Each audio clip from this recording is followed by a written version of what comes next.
जय श्री कृष्ण। राधे राधे दोस्तों, आपका स्वागत है हमारे चैनल लड्डू गोपाल ब्लॉग्स गोला में।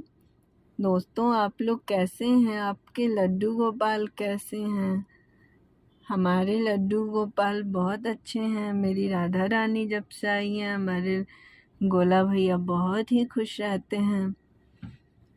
हमारे लड्डू गोपाल, हमारे राधा रानी और हम साथ में रहते हैं और हम अपने लड्डू गोपाल की दिल से बहुत ही ज़्यादा मानते हैं। उनको अपने एक सदस्य, अपने भाई के रूप में अपने घर में रखे हुए हैं।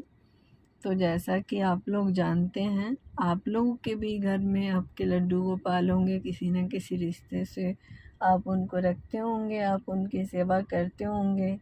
हमारे लड्डू गोपाल को माखन बहुत पसंद है और हम उनको माखन भी खिलाते हैं। आप भी उनको माखन खिलाती होंगी।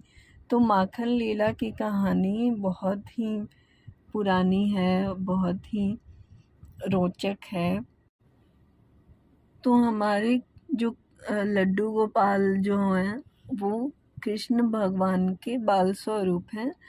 तो हम लोग बोलते हैं कि कृष्ण भगवान माखन चोरी करते थे। वो बचपन में माखन चुरा के खाया करते थे, अपने दोस्तों को खिलाते थे।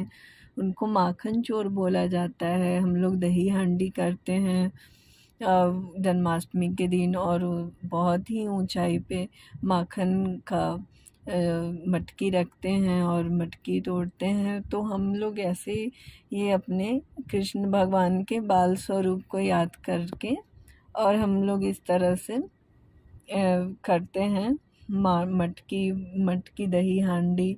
और अपने घर में भी इस तरह से हम लोग आयोजन करते हैं। दही में दही रखते हैं, माखन रखते हैं मटकी में सजा के।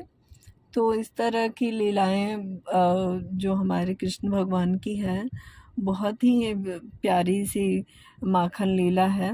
तो माखन लीला के बारे में तो सब लोग जानते हैं, पर कुछ लोगों का ये पूछना है कि कृष्ण भगवान जो थे वो माखन चोरी क्यों करते थे।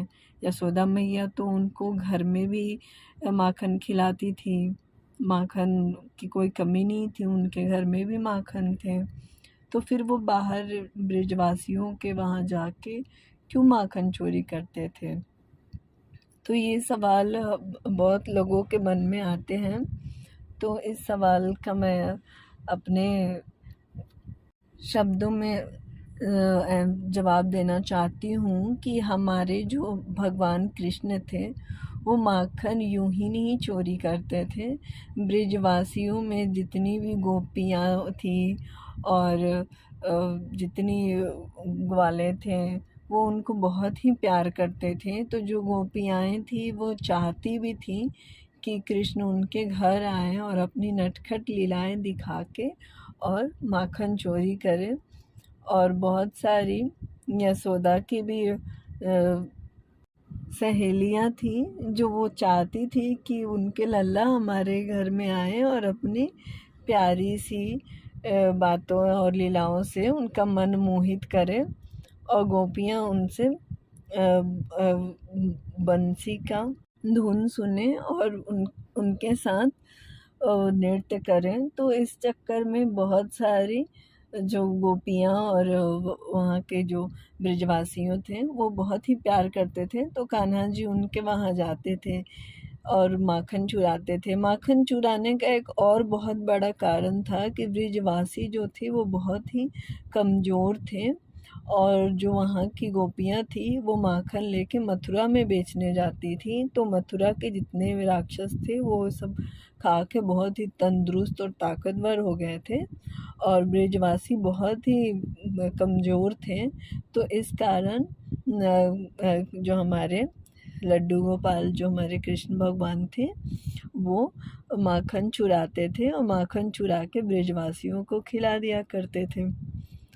तो हमारे कान्हा जी के माखन चोर की कहानी बहुत ही प्यारी है, और उम्मीद करती हूँ आपको ये कहानी बहुत ही अच्छी लगी होगी कि चोरी भी इंसान ऐसे नहीं करते हैं, चोरी करने का भी एक वजह होता है। और हमारे जो भगवान कृष्ण थे वो माखन सिर्फ अपने खाने के लिए चोरी नहीं करते थे, वो ब्रजवासियों के भले के लिए ही माखन चुराया करते थे।